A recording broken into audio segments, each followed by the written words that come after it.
November 5th, 2017 started as an average Sunday for the congregation of the First Baptist Church in Sutherland Springs, Texas, which is a small community located right outside of San Antonio.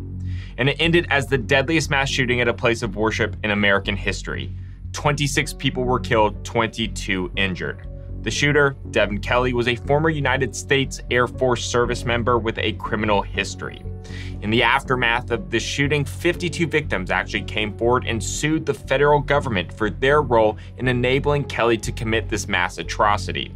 You see, in the days following the shooting, we learned that the Air Force failed to submit Kelley's criminal history to the FBI. And the theory of the case was, had the Air Force submitted Kelley's criminal history, he would not have been able to purchase the weapons he used in Sutherland Springs.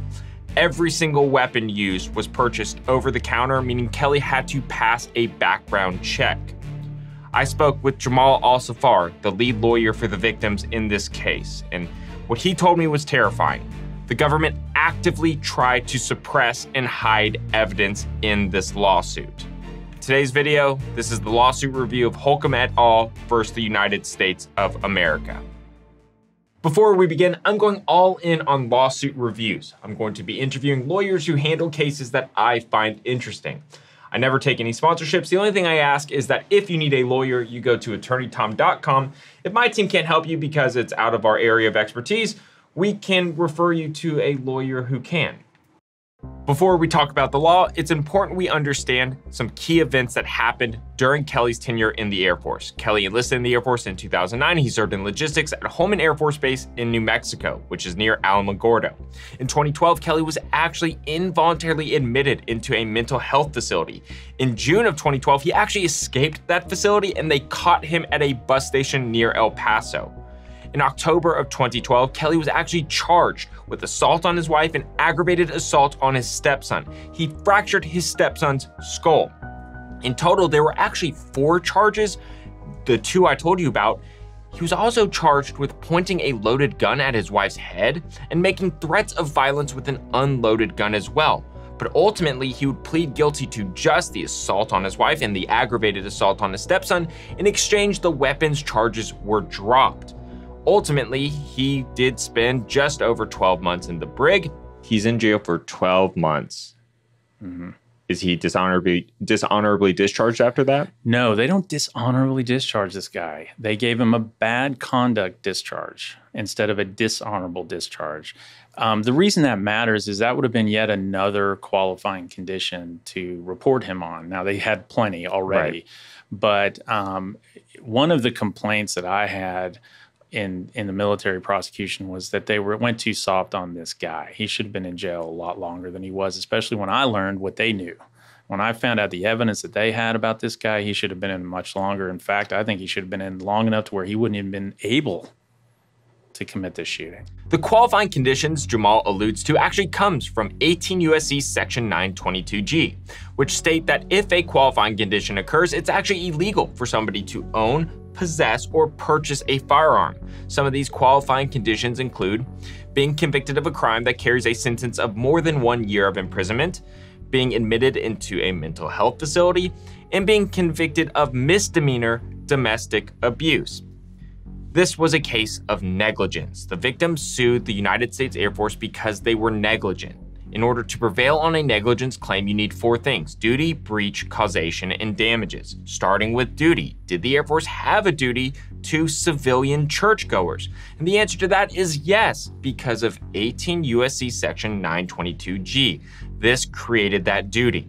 There are mandatory internal instructions that we discovered in discovery that left 0 discretion for reporting these dangerous folks to the FBI, and also Department of Defense instructions as well, in addition to the federal law, the Gun Control Act, also known as the Brady Bill, that makes it a mandatory prohibitor if you have certain conditions like being a felon. Now that we've established duty, we have to ask ourselves, did the Air Force breach their duty? And the answer to this question is very clearly yes. Here, under 18 U.S.C. Section 922G, there are 3 subsections, 1, 4, and 9, that we've identified qualifying conditions that Kelley should have been reported for. Unfortunately, Kelley was not reported for a single one. And in the case of Sutherland Springs, we learned that failing to report an offender for a qualifying condition is nothing new for the Air Force and armed services as a whole. Over the past 30 years, the Inspector General's office has informed the armed services that they fail to report qualifying offenders at a clip of 50%. Why were they reporting this person and not the other? A complete lack of training. When we deposed the people on the ground, the law enforcement officers who are charged with enforcing this rule to report, they didn't even know they had to. And it was a mandatory rule. It was a mandatory law, and they weren't even aware they had to. And so they weren't being trained properly. And at one point, we deposed a colonel. He might have been a general at that point, but he was high level, regional sort of command, meaning he was a commander for like a third of the country, the Air Force. And I finally got him down to that one good question where I said, why? After all that I've showed you and all the reports that were coming, you were being told for 30 years, how did this happen? How is this happening? And he just said, and probably the most honest answer was, it just wasn't a command priority for the Air Force.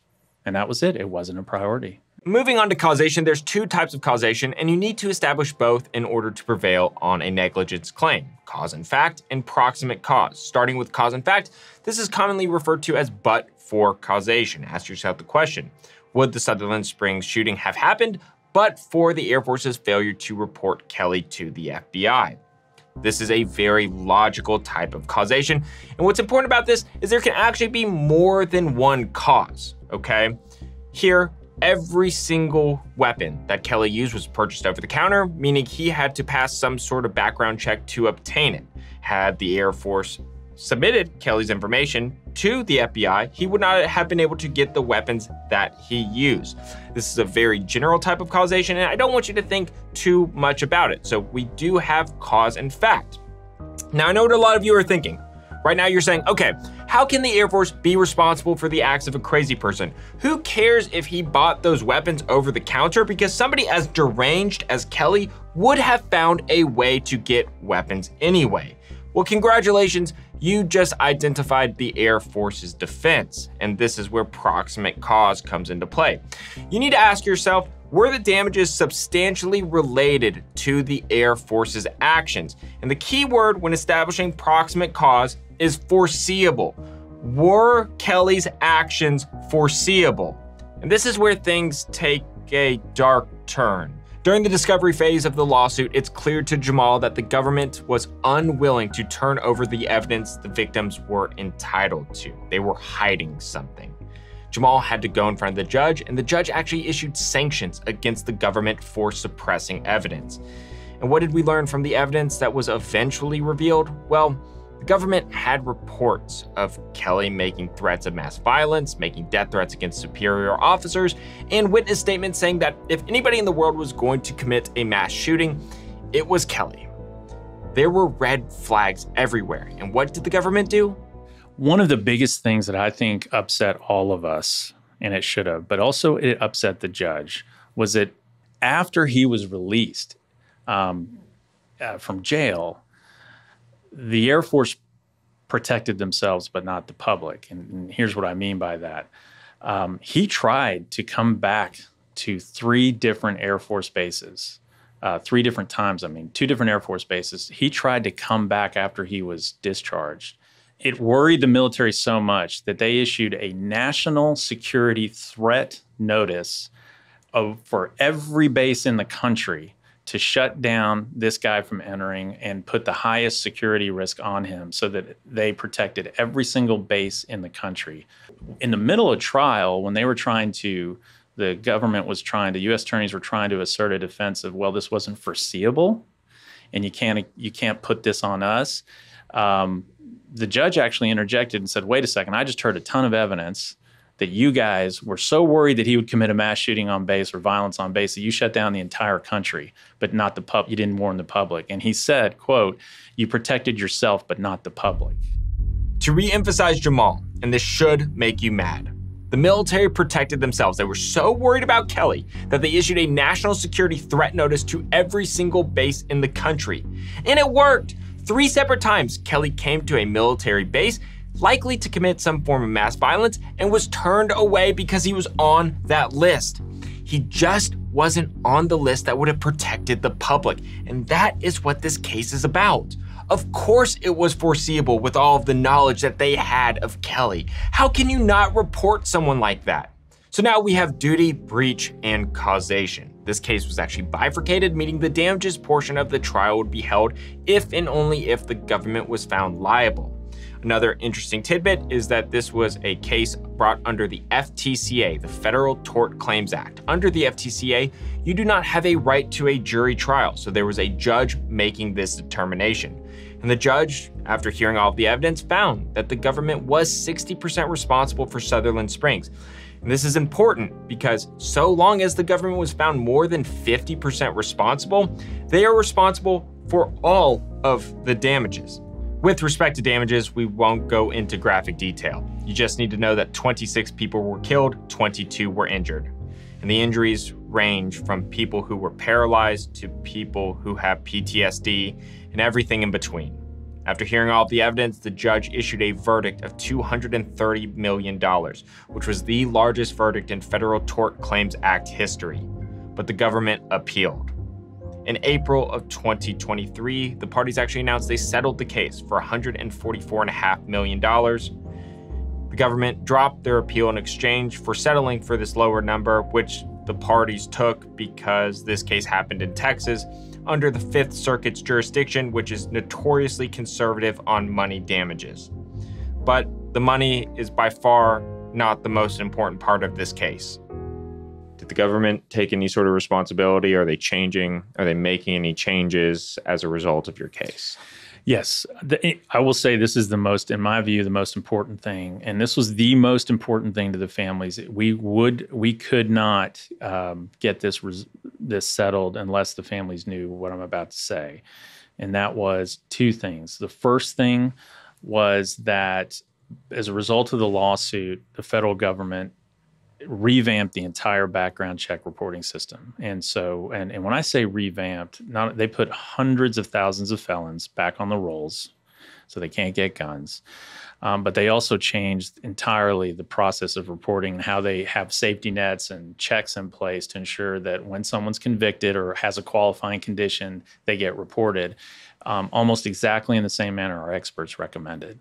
And since the lawsuit was filed, and I'm not exaggerating this, millions of criminal records have been put into the national databases.